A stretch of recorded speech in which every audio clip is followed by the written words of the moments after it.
Thanks for tuning in. You're watching ARIRANG News. It's 2 p.m. here in Seoul. I'm Laah Hyun-kyung. The stories making headlines at this hour. North Korea says it's not interested in rejoining nuclear disarmament talks. This amid speculation that the U.S. might try to re-establish communications with Pyongyang.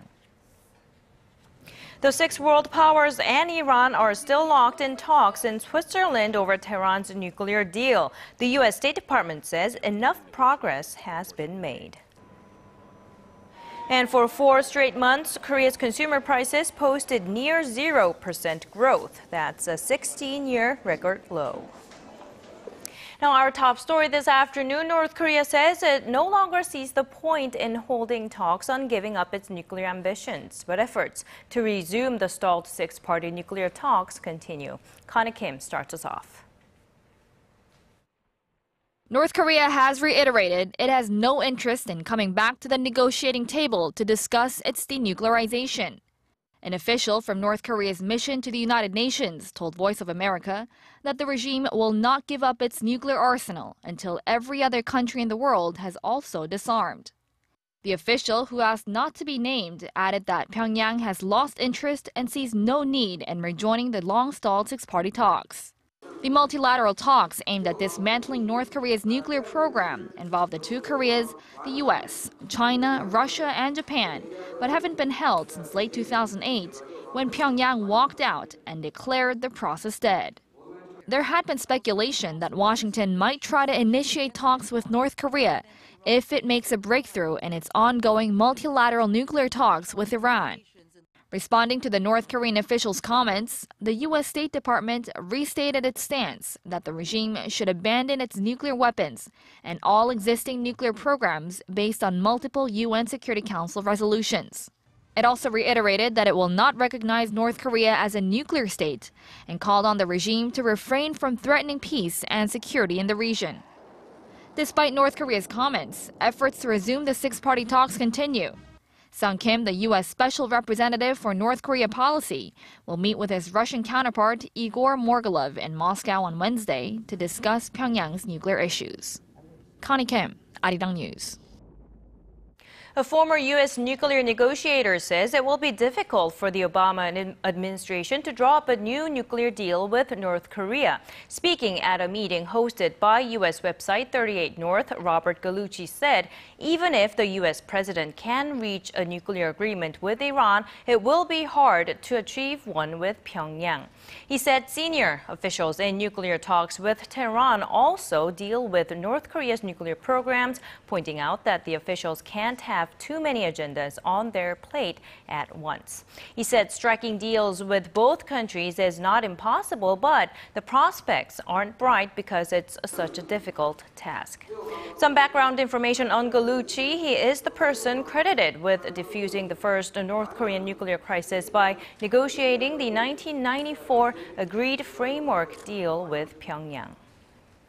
And speaking of Iran, no breakthrough has been made yet on the Iran nuclear talks. The six world powers and Iran are working overtime to try and come up with any sort of agreement after its self-imposed deadline expired Tuesday. They are said to have edged toward a deal, but some crucial details still remain on hold. Our Son Jung-in has more. Foreign ministers from six world powers and Iran negotiated past the March 31st deadline without reaching a breakthrough on an outline accord on Tehran's nuclear program. The U.S. State Department assessed that enough progress had been made during the week-long talks in Switzerland, but added there were still unresolved issues which forced the parties to extend their self-imposed deadline by an extra day. Iran's senior negotiator said he was willing to talk until they come to a tangible agreement.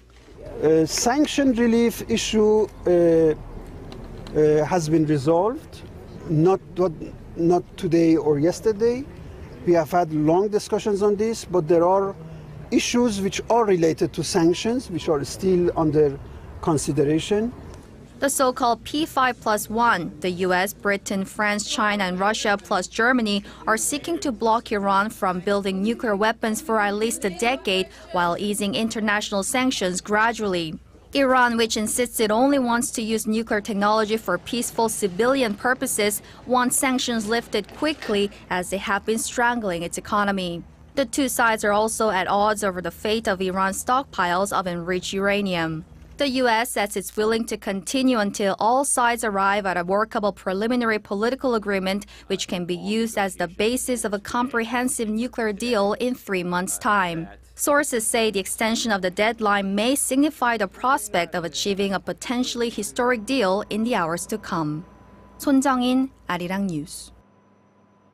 Lufthansa has confirmed co-pilot Andreas Lubitz had in fact alerted its training school of his fight with severe depression in the past. In a statement, the German airliner said the notification had come in 2009 when Lubitz had resumed training. This latest information follows statements by Düsseldorf state prosecutors who confirmed the 27-year-old was treated for suicidal tendencies before getting his pilot's license. Now, the development could lead to new criticisms against Lufthansa's screening process, as its CEO last week had said he knew of no reason why the co-pilot of subsidiary Germanwings would have deliberately crashed his plane into the French Alps, killing all 150 people on board. And in the wake of the tragic Germanwings crash, many airlines are rethinking about implementing a two-person cockpit rule to prevent similar tragedies from happening again. Korean airliners are following suit, and the rule will likely be in effect on most carriers soon. Our Kim Hyun-bin has this story. In Korea, the latest Germanwings incident prompted the nation's transport ministry to release an official document urging local airliners to implement the two-person cockpit rule. Out of the 7 local airliners, only 2, Korean Air and Jeju Air, have been practicing the two-person cockpit rule before the Germanwings crash. Korean Air has implemented the two-person cockpit rule since April of 2014 to enhance flight safety measures. Other companies are now adopting the policy. We will implement the measure and have 2 people in the cockpit at all times. If one of the pilot leaves the room, a flight attendant will take his place. In addition to the two-person cockpit rule, airliners have also started looking more carefully at the mental health of their pilots. German prosecutors have confirmed that the Germanwings co-pilot, Andreas Lubitz, was treated for suicidal tendencies before getting his pilot's license. Lufthansa has now admitted that Lubitz told their training school about his bout with depression. However, the German airliner says Lubitz passed the annual recertification exam and was deemed physically fit to fly without restrictions. But the airliner noted that the test did not cover mental health. What measures are local airliners taking to check a pilot's mental status? Under the domestic aviation law, pilots need to receive a physical and mental health examination at least once a year. We have been operating a medical center to examine our pilots' health and mental status. With most local airliners planning to implement the two-person cockpit measure early this month, it's highly unlikely that this particular tragedy will reoccur. Kim Hyun-bin, ARIRANG News. About a year ago, Korean President Park Geun-hye laid out her reunification policy in the German city of Dresden, calling it the Dresden Declaration. Now, following that, the city is now home to a park called Korean Plaza, reflecting strong diplomatic ties between Seoul and Berlin, which date back more than 130 years. Our Kwon So-ah reports. Korea's got a new park, but it's over 8,000 kilometers away in the German city of Dresden. A year ago, President Park Geun-hye came to this city and delivered plans for a reunification of the two Koreas.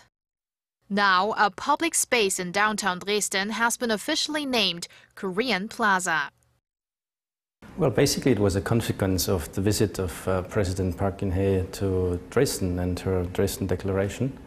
And later on, it seems that the impetus created by her visit has convinced the public and the politicians there that they should, as a sign of sympathy for Korea, this Korean Plaza can serve as a reminder and as an opportunity to meet and to keep in mind that Korea is a divided country and to keep alive the hope that Korea will be unified, as the Dresden people did not give up hope, and they succeeded and were successful in getting unification. So other than contributing to this project, the Korean Plaza, in what other ways has President Park's declaration impacted the city? You know, Germany now is celebrating 25 years of unification, and obviously the declaration of President Park found a lot of sympathy amongst Germans.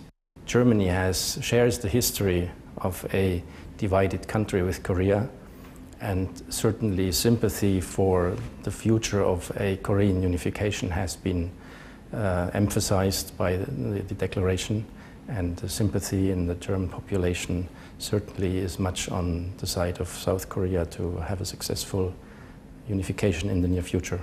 So how about the other way around? What do you think of having a symbol of Dresden or Berlin or another German city on Korean soil? Obviously, we would very much welcome another symbol on Korean soil, but I see here in Seoul particularly, but not only in Seoul, also in other parts of the country, I see a lot of German symbols. For example, you have here a piece of the Berlin Wall in Seoul. There is the German village in Namhae, which I have personally visited, which is a very nice place. And walking around in Seoul, you see a lot of places which carry German names. The deputy ambassador says that places like the Korean Plaza may attract more Korean tourists, leading to economic benefits as well as improving the already good ties between the two countries. Kwon So-ah, ARIRANG News. Korea has slammed Japan for its attempts to push the candidacies of some highly controversial industrial sites. Now, these sites in question are where many Koreans were forced to work under Japan's colonial rule in the early 1900s. Our Hwang Sung-hee reports. Korea has reiterated its opposition to the possible listing of a group of Japanese industrial facilities on the UNESCO World Heritage List. Seoul's foreign ministry said Tuesday that the Meiji industrial sites, where tens of thousands of Koreans were forced to work under Japanese rule in the early 1900s, should not be recognized as intangible cultural assets. To list these facilities, with their painful history of forced labor for Koreans under Japan's colonial rule, as a World Heritage Site does not correspond with the discipline and purpose of UNESCO.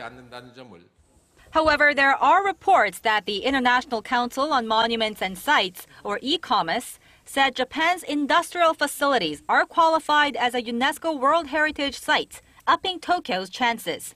ICOMOS, a non-government advisory body for UNESCO, held 2 rounds of meetings last December and this month to review the applications for new World Heritage listings. For Japan, the 28 sites, mainly located in Kyushu, are proud relics from its Meiji Industrial Revolution. For Korea, they are painful reminders of Japan's colonial rule. The final verdict will be released at the 39th session of the World Heritage Committee in Germany this summer. 21 member countries, including Korea and Japan, will vote on the issue. The sites need at least 2/3 of the votes to be approved. And until then, the foreign ministry here in Seoul says it will continue its efforts to prevent the Japanese sites from receiving UNESCO recognition. Hwang Sung-hee, ARIRANG News. In the year 2012 for Korea was at its record high. All of the day's important events close to home and around the world. Join Laah Hyun-kyung live from Seoul. Shopping market thinks the true meaning of creation shines through. Korea's consumer prices grew at the slowest pace in nearly 16 years last month, while posting near 0% growth for the 4th consecutive month. The latest data raises one of the biggest warning flags yet about increasing deflationary pressures. Hwang Ji-hye has the details. Korea's inflation has slumped to its slowest pace since July 1999. Data from Statistics Korea shows consumer prices grew a mere 0.4% last month from a year ago, remaining in the 0% range for the 4th straight month. If we exclude tobacco prices, which doubled recently under the government's tough new anti-smoking stance, the inflation rate would have actually been below zero. The finance ministry says the sharp decline in global oil prices over the past year contributed to the 16-year record low. It added that the drop in oil prices also held related petroleum products and utility prices down. While the ministry says core inflation, which excludes volatile oil and agricultural products, was up 2.1% from a year ago, concerns continue to mount over rising deflationary risks. That follows disappointing production in the mining and manufacturing sectors, which dropped nearly 5% in February from the previous year.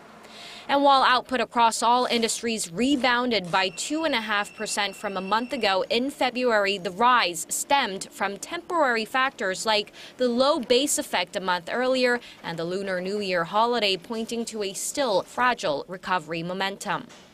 Given that, experts say it's likely the central bank will lower its growth forecast of 3.4% for this year when it releases its new outlook next week. Hwang Jie, ARIRANG News. Recent data shows that the salary gap between executive-level officials and their employees has widened in Korea. The biggest gap has one CEO making 142 times the salary of an average worker. Kim Min-ji tells us more. It's no surprise there is a significant difference in the salaries earned by company CEOs and employees. But how wide is that gap in Korea? Market researcher Evan Guide says executive salaries at the nation's top 30 companies by market cap exceed the average employee income by as much as 142 times. The company with the highest discrepancy is Samsung Electronics. CEO Shin Jong-gun's annual salary came to over $13 million last year, more than double from a year ago. The average Samsung employee salary was almost $110,000. Second on the list was Hyundai Steel. Jung Mong-gu, chairman of Hyundai Group, pocketed more than $10 million in wage and severance pay from the affiliate, while employees earned an average of about $80,000, which is 133 times less. Other companies with large discrepancies include LG Chem, Hyundai Motor, and POSCO. On average, CEO incomes were almost 36 times higher than average employee salaries. The findings come after the Financial Supervisory Service revised a regulation in 2013 that requires companies to reveal the salary details of executives who earn more than $450,000 annually. Kim Min-ji, ARIRANG News.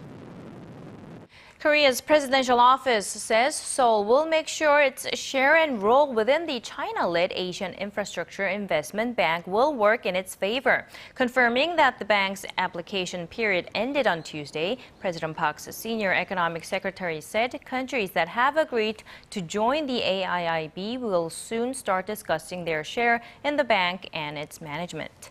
Korean authorities will also ensure the AIIB membership supports President Park's vision for a Northeast Asia Development Bank designed to aid North Korea with economic development if the country were to give up its nuclear programs. The AIIB is a multinational development bank that will fund infrastructure projects in Asia. South Korea's participation is expected to create more development opportunities in North Korea. And now to the latest on the efforts to resolve the decades-long deficit in Korea's public pension system, with the reform drive topping the political agenda this week. President Park Geun-hye has been stressing the need to create a sustainable retirement system for public servants, but the political discord at the National Assembly continues. Our Park Ji-won reports. Korea's pension plan for public servants has been in deficit since the mid-1990s, with shortages filled by taxes. To address this pressing matter, President Park Geun-hye, speaking at Tuesday's cabinet meeting, called on the National Assembly to urgently address these public servant pension reforms for the future of the country. 국회가 시한 내에 이 연금 개혁을 마무리 짓지 못하면 내년부터는 매일 100억 원씩 연간 3조 7천억 원의 세금이 들어가야 하고 President Park stressed that these reforms should be carried out in a way that efficiently reduces the government budget, but also demonstrates fairness and sustainability to Koreans. Both political parties previously agreed to pass the reform plan at the full assembly on May 2nd.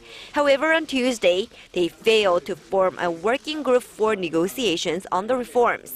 The main opposition has been saying that they have strengths in economic affairs. But I'd like to ask them how they can say such things when they drag on and oppose the pension reforms.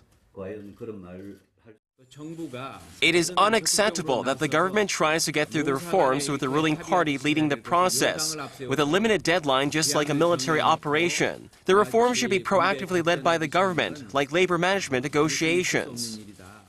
Meanwhile, public sector unions said they will not participate at the negotiating table if the May 2nd deadline is upheld.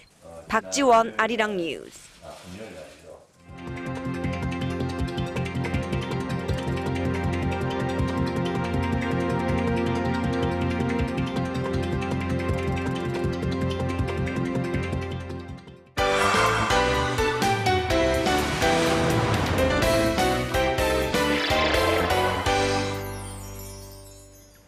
There are plenty of concerts being offered in the capital, and many of them have unique themes. Our Im Yoon-hee joins us today with two such concerts. Hello there, Yoon-hee. So I hear today we're going to talk about musical performances which offer some eating time for the audiences? Right. So why don't you kill two birds with one stone with these concerts? For all you multitaskers out there, why don't you enjoy some delicious food, even a multi-course meal, all while taking in some beautiful traditional Korean music. Have a look. A sip of traditional tea goes perfectly with a bite of Korean rice cake, tteok. This looks like just another city cafe, but it's actually a concert experience. At 11 a.m. on the last Wednesday of each month, the National Kugak Center puts on a fusion show, combining jazz saxophone with the traditional sounds of Korea's Kugak. They don't even use paper cups, they use beautiful dishes, and the servers are even dressed in hanboks, making it such a luxurious experience. The audience is made up of many housewives, and typically these women think of this as their personal time. They leave feeling very satisfied with the experience. But across the river, the beat of samolnori, another traditional Korean musical experience, entertains a dining audience. The name of the concert, Chami, is Jeju dialect for fun. The destination, a popular special event location up near the mountains that also lures many visitors. The weather is nice and the air is so refreshing here. I was able to bring my mother and we both really enjoyed it. The performance, hosted by the Sejong Center, takes place at the historical Samcheongak Center in Seoul. The area is perfect for a traditional Korean adventure. Right, so one of the performances is a fusion of musical styles, but what about their food, the food that they're offering? Right, very important question. So the food pretty much is all traditional Korean. So the first one you saw some just light snacks, but at the Samcheongak place, the second one that you saw, they offer a very traditional Korean fare with multi-course, hanchik, very familiar with, but they do offer sort of food that royalty would have consumed at the palace, and so a very, I guess, upper kind of ritzy event that you can go and enjoy beautiful music, but enjoy delicious food as well. Okay, and the first performance is taking place at the National Kugak Center, and of course that place is known for having regular Kugak concerts. What else do they offer? Right, so you can go pretty much every day, catch some kind of performance. For instance, every Saturday they do hold different music and dance performances at 3 p.m., but they also have different talks hosted by various professors or performers as well, so you could find that all on the calendar. But really they're one of Korea's leaders when it comes to Kugak, when it comes to traditional Korean music, so definitely somewhere to go to, not only for traditional Korean music, but also to see some fusion, some spin-offs of traditional Korean music. Of course, okay. And Samcheongak, of course, is very well known for its traditional hanchik dishes, so that's also a place that you shouldn't miss out on. All right, thank you very much, Yoon-hee, for coming in today and telling us this wonderful story. It was my pleasure.